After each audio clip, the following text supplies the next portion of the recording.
जय माता दी दोस्तों, जय श्री हरि। स्वागत है आपका हमारे YouTube चैनल अभव्या वर्ल्ड में। दोस्तों, प्रत्येक बृहस्पतिवार की तरह आइए भगवान श्री हरि का ध्यान करते हुए सुनते हैं बृहस्पतिवार की व्रत कथा। प्राचीन समय की बात है। भारत में एक राजा राज्य करता था। वह बड़ा प्रतापी तथा दानी था। वह नित्य प्रति मंदिर में भगवत दर्शन करने जाता था और ब्राह्मण और गुरु की सेवा किया करता था। उसके द्वार से कोई भी याचक निराश होकर नहीं लौटता था। वह प्रत्येक गुरुवार को व्रत रखता एवं पूजन करता था और हर दिन गरीबों की सहायता करता था। परंतु यह सब बातें उसकी रानी को अच्छी नहीं लगती थी। वह न व्रत करती और न ही किसी को एक भी पैसा दान में देती थी। वह राजा से भी ऐसा करने को मना किया करती थी। एक समय की बात है, राजा शिकार खेलने वन को चले गए। घर पर रानी और दासी थी। उस समय गुरु बृहस्पति साधु का रूप धारण कर राजा के दरवाजे पर भिक्षा मांगने आए। साधु ने रानी से भिक्षा मांगी तो वह कहने लगी, हे साधु महाराज, मैं इस दान और पुण्य से तंग आ गई हूँ। इस कार्य को करने के लिए तो मेरे पतिदेव ही बहुत हैं। अब आप ऐसी कृपा करें कि सारा धन नष्ट हो जाए और मैं आराम से रह सकूं। साधु रूपी बृहस्पति देव ने कहा, हे देवी, तुम बड़ी विचित्र हो। संतान और धन से कोई दुखी नहीं होता, इसको सभी चाहते हैं। पापी भी पुत्र और धन की इच्छा करता है। अगर तुम्हारे पास धन अधिक है तो भूखे मनुष्य को भोजन कराओ, प्याऊ लगवाओ, ब्राह्मणों को दान दो, धर्मशालाएं बनवाओ, कुआं, तालाब, बावड़ी, बाग, बागीचे आदि का निर्माण कराओ तथा निर्धनों की कुंवारी कन्याओं का विवाह कराओ। साथ ही यज्ञादि करो। इस प्रकार के कर्मों से आपके कुल का और आपका नाम परलोक में भी सार्थक होगा एवं तुम्हें भी स्वर्ग की प्राप्ति होगी। परंतु रानी साधु की इन बातों से खुश नहीं हुई। उसने कहा, हे साधु महाराज, मुझे ऐसे धन की आवश्यकता नहीं जिसको मैं अन्य लोगों को दान देती फिरूं तथा जिसको रखने और संभालने में ही मेरा सारा समय नष्ट हो जाए। साधु ने कहा, हे देवी, यदि तुम्हारी ऐसी ही इच्छा है तो जैसा मैं तुम्हें बताता हूँ वैसा ही करना। बृहस्पतिवार के दिन घर आंगन को गोबर से लीपना, अपने केशों को पीली मिट्टी से धोना, केशों को धोते समय स्नान करना, राजा से कहना वह हजामत कराए, भोजन में मांस मदिरा खाना, कपड़े धोबी के हाथ धुलने देना। इस प्रकार 7 बृहस्पतिवार करने से तुम्हारा सारा धन नष्ट हो जाएगा। यह कहकर साधु महाराज रूपी बृहस्पति देव अंतर ध्यान हो गए। रानी ने साधु के कहे अनुसार 7 बृहस्पतिवार तक वैसा ही करने का विचार किया। साधु के कहे अनुसार केवल 3 बृहस्पतिवार बीतते थे कि उसकी समस्त धन संपत्ति नष्ट हो गई। भोजन के लिए दोनों समय परिवार तरसने लगा तथा सांसारिक भोगों से दुखी रहने लगा। तब राजा रानी से कहने लगा, हे रानी, तुम यहाँ पर रहो, मैं दूसरे देश को जाता हूँ, क्योंकि यहाँ पर मुझे सभी मनुष्य जानते हैं, इसलिए मैं यहाँ कोई काम नहीं कर सकता। मैं अब परदेश जा रहा हूँ, वहाँ कोई काम धंधा करूँगा, शायद हमारे भाग्य बदल जाए। ऐसा कहकर राजा परदेश चला गया। वह वहाँ जंगल से लकड़ी काट कर लाता और शहर में बेचता। इस तरह जीवन व्यतीत करने लगा। इधर राजा के बिना रानी और दासियां दुखी रहने लगी। किसी दिन भोजन मिलता और किसी दिन जल पीकर ही रह जाती। एक समय रानी और दासियों को 7 दिन बिना भोजन के व्यतीत करने पड़े। तो रानी ने अपनी दासी से कहा, हे दासी, यहाँ पास के ही नगर में मेरी बहन रहती है। वह बड़ी धनवान है, तो उसके पास जा और वहाँ से 5 सेर बीजर मांग कर ले आ, जिससे कुछ समय के लिए गुजारा हो जाएगा। दासी रानी की बहन के पास गई। रानी की बहन उस समय पूजा कर रही थी। बृहस्पतिवार का दिन था। दासी ने रानी की बहन से कहा, हे रानी, मुझे आपकी बहन ने भेजा है, मुझे 5 सेर बीजर दे दो। दासी ने यह बात अनेक बार कही, परंतु रानी की बहन ने कोई उत्तर नहीं दिया, क्योंकि वह उस समय बृहस्पतिवार की कथा सुन रही थी। जब दासी को रानी की बहन से कोई उत्तर नहीं मिला तो वह बहुत दुखी हुई। उसे क्रोध भी आया और लौटकर रानी से बोली, हे रानी, आपकी बहन बहुत घमंडी है। वह छोटे लोगों से बात भी नहीं करती। मैंने उससे कहा तो उसने कोई उत्तर नहीं दिया। मैं वापस चली आई। रानी बोली, हे दासी, इसमें इसका कोई दोष नहीं है। जब बुरे दिन आते हैं तो कोई सहारा नहीं देता। अच्छे बुरे का पता विपत्ति में ही लगता है। जो ईश्वर की इच्छा होगी वही होगा। यह सब हमारे भाग्य का दोष है। इधर रानी की बहन ने सोचा कि मेरी बहन की दासी आई थी, परंतु मैं उससे नहीं बोली। इससे वह बहुत दुखी हुई होगी। अतः कथा सुन और विष्णु भगवान का पूजन समाप्त कर वह अपनी बहन के घर आई और कहने लगी, हे बहन, मैं बृहस्पतिवार का व्रत कर रही थी। तुम्हारी दासी हमारे घर गई थी, परंतु जब तक कथा होती है तब तक हम लोग न उठते हैं न बोलते हैं, इसलिए मैं नहीं बोली। कहो दासी क्यों गई थी? रानी बोली, बहन, हमारे घर में अनाज नहीं था। वैसे तुमसे कोई बात छिपी नहीं है, इस कारण मैंने दासी को तुम्हारे पास 5 सेर बीजर लेने के लिए भेजा था। रानी की बहन बोली, बहन देखो, बृहस्पति भगवान सबकी मनोकामना पूर्ण करते हैं। देखो शायद तुम्हारे घर में ही अनाज रखा हो। यह सुनकर दासी घर के अंदर गई तो वहाँ उसे घड़ा बीजर का भरा मिल गया। उसे बड़ी हैरानी हुई क्योंकि उसने एक एक बर्तन देख लिया था। उसने बाहर आकर रानी को बताया। दासी अपनी रानी से कहने लगी, हे रानी, देखो, वैसे जब हमको अन्न नहीं मिलता है तो हम रोज ही व्रत करते हैं। अगर इनसे इस व्रत की विधि तथा कथा पूछ ली जाए तो हम भी कर लिया करेंगे। दासी के कहने पर रानी ने अपनी बहन से बृहस्पतिवार व्रत के बारे में पूछा। उसकी बहन ने बताया, हे रानी बहन, बृहस्पतिवार को सूर्योदय से पूर्व उठकर स्नान करके बृहस्पतिवार का व्रत करना चाहिए, लेकिन उस दिन सिर नहीं धोना चाहिए। बृहस्पतिवार के व्रत में चने की दाल और मुनक्कों से विष्णु भगवान का केले के वृक्ष की जड़ से पूजन करें तथा दीपक जलाएं। उस दिन एक ही समय भोजन करें। भोजन पीले खाद्य पदार्थ का करें तथा कथा सुने। इस प्रकार करने से गुरु भगवान प्रसन्न होते हैं और अन्न पुत्र धन देते हैं। इस तरह व्रत और पूजन की विधि बताकर रानी की बहन अपने घर लौट गई। रानी और दासी दोनों ने निश्चय किया कि वे बृहस्पति देव भगवान का पूजन जरूर करेंगी। 7 दिन बाद जब बृहस्पतिवार आया तो उन्होंने व्रत रखा। गुड़साल में जाकर चना और गुड़ बीन लाई तथा उसकी दाल से केले की जड़ से विष्णु भगवान का पूजन किया। अब भोजन कहाँ से आए? दोनों बहुत दुखी हुई, परंतु उन्होंने व्रत रखा था, इस कारण बृहस्पति देव भगवान प्रसन्न थे।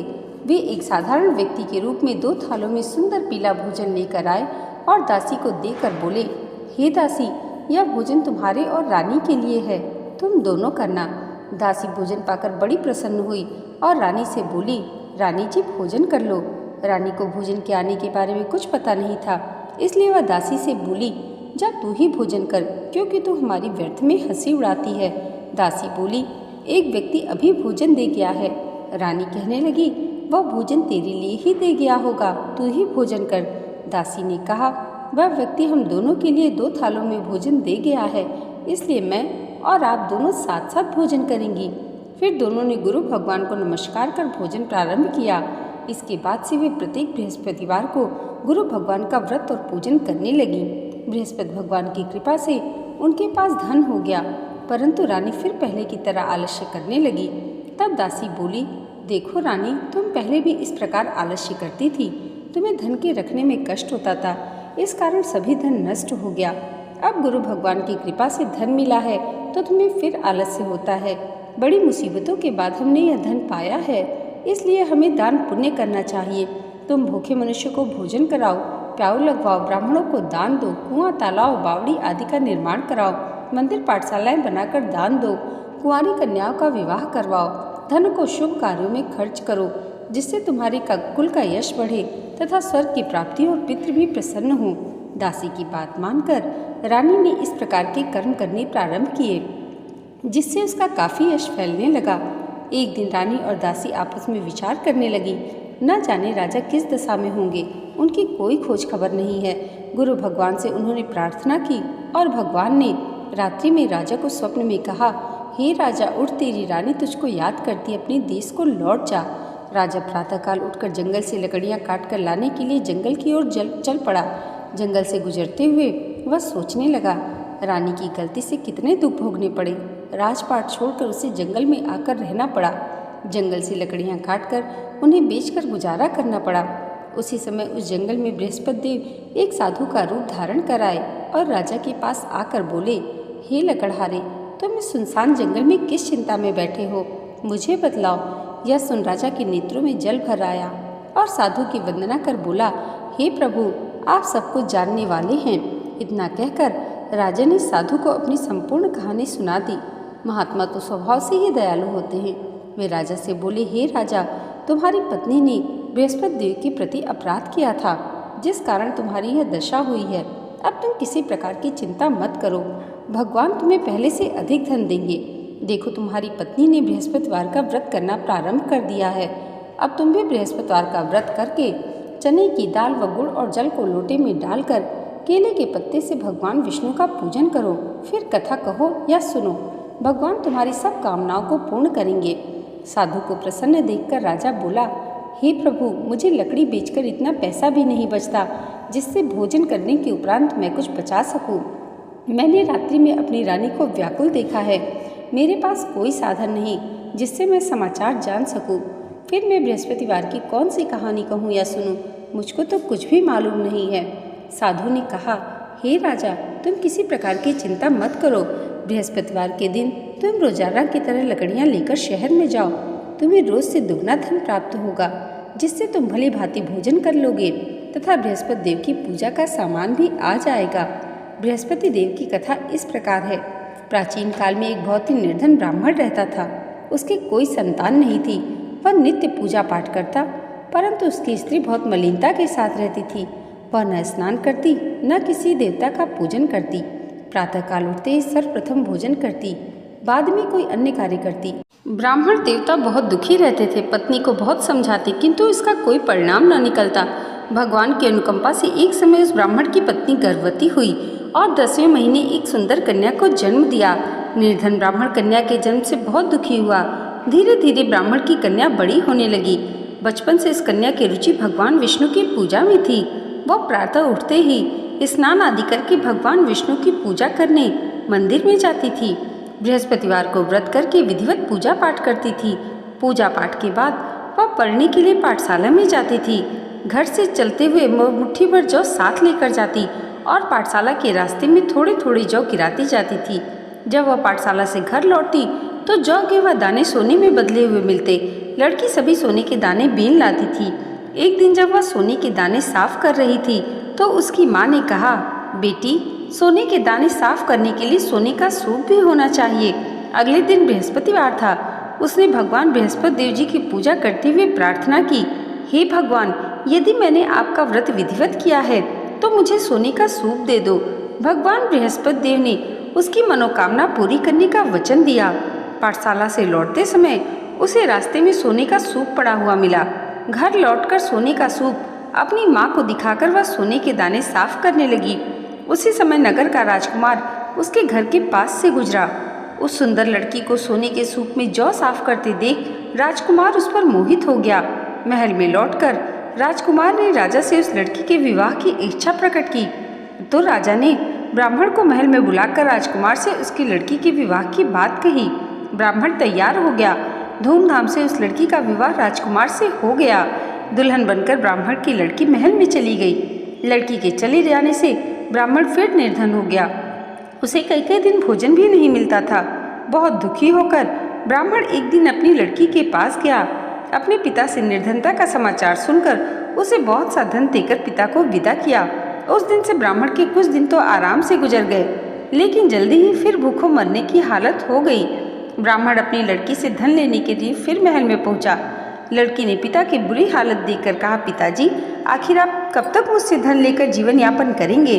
आप कोई ऐसा उपाय क्यों नहीं करते जिससे आपका घर धन संपत्ति से भर जाए? ब्राह्मण ने कहा, मैंने तेरी माँ को बहुत समझा लिया, पर उसके समझ में कुछ नहीं आता। उसका फुहड़पन नष्ट हो तो घर की निर्धनता भी दूर हो जाए। तब कुछ सोचकर लड़की ने पिता से कहा, पिताजी, आप कुछ दिनों के लिए माँ को मेरे पास छोड़ जाओ। तब कुछ सोचकर ब्राह्मण पत्नी को लड़की के पास महल में छोड़ आया।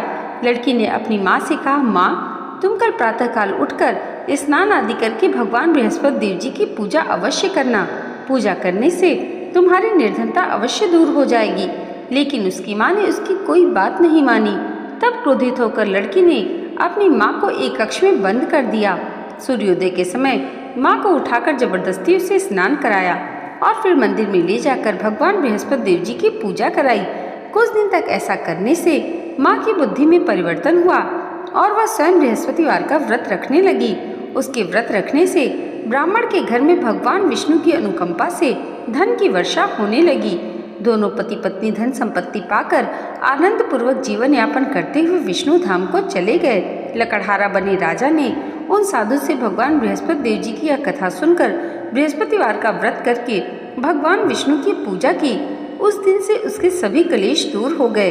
लेकिन अगले बृहस्पतिवार को कामकाज में अधिक व्यस्त रहने के कारण उसने भगवान बृहस्पति देव जी का व्रत नहीं किया। भगवान बृहस्पति देव लकड़हारे से क्रोधित हो गए और उसे उस भूल की सजा दी। उस दिन नगर के राजा ने नगर में घोषणा करके सबको सूचित किया, प्रत्येक नागरिक मेरे महल में भोजन करने आए। जो नहीं आएगा उसे अपराधी मानकर दंड दिया जाएगा।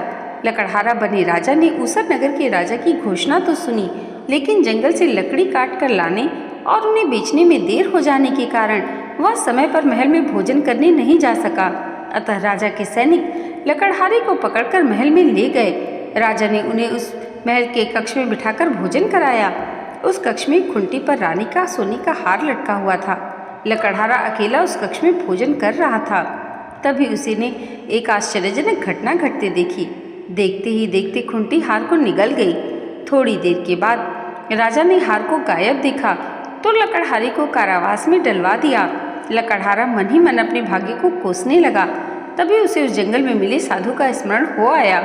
थोड़ी देर में भगवान बृहस्पति देव सन्यासी के रूप में उसके सामने प्रकट हुए और कहा, हे लकड़हारे, तूने भगवान बृहस्पति देव जी की पूजा नहीं की, इस कारण तुम्हें कष्ट हुआ है। लेकिन अब चिंता मत करो, बृहस्पतिवार के दिन कारागार के दरवाजे पर तुम्हें कुछ पैसे पड़े हुए मिलेंगे। उन पैसों से भगवान बृहस्पति देव जी का व्रत करके उनकी पूजा करोगे तो तुम्हारे सब दुख नष्ट हो जाएंगे। बृहस्पतिवार के दिन दरवाजे पर पड़े मिले पैसे से चने और गुड़ मंगाकर लकड़हारे ने बृहस्पतिवार की कथा कही तो भगवान बृहस्पति देव ने प्रसन्न होकर उस नगर के राजा को स्वप्न में लकड़हारे को कारागार से मुक्त करने को कहा। सुबह राजा ने अपने कक्ष में आकर देखा तो खुंटी पर रानी का हार टंगा हुआ था। राजा ने लकड़हारे को मुक्त कर दिया और उसे धन और आभूषण देकर विदा किया। लकड़हारा बना राजा उस नगर से चलकर अपने नगर में पहुंचा तो उस नगर में कुएं, धर्मशालाएं, बाग बागीचे देखकर बहुत प्रसन्न हुआ।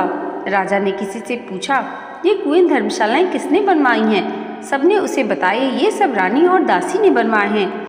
राजा महल में पहुंचा तो रानी ने उसका भव्य स्वागत किया। तब राजा ने निश्चय किया कि सप्ताह में एक बार तो सभी बृहस्पति देव जी का व्रत तथा पूजन करते हैं, परंतु मैं प्रतिदिन व्रत किया करूँगा तथा दिन में 3 बार कथा कहा करूँगा। अब राजा हर समय दुसाले में चने की दाल बांधे रहता तथा दिन में 3 बार बृहस्पति देव की कथा कहता। कुछ दिनों के बाद राजा को अपनी बहन की याद आई। एक दिन घोड़े पर सवार होकर राजा अपनी बहन से मिलने चल दिया। अभी राजा नगर के बाहर पहुंचा ही था कि उसने कुछ लोगों को एक शव को ले जाते हुए देखा।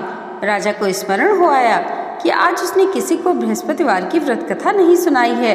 राजा ने उन लोगों को रोक कर कहा, भाइयों, आप शव को ले जाने से पहले मुझसे बृहस्पतिवार की कथा सुन लें। लोगों ने राजा पर क्रोधित होते हुए कहा, तुम पागल तो नहीं हो? लेकिन कुछ बड़े बूढ़े लोगों ने कहा, अच्छा भाई, साथ में चलते चलते तुम अपनी कथा भी सुना लो।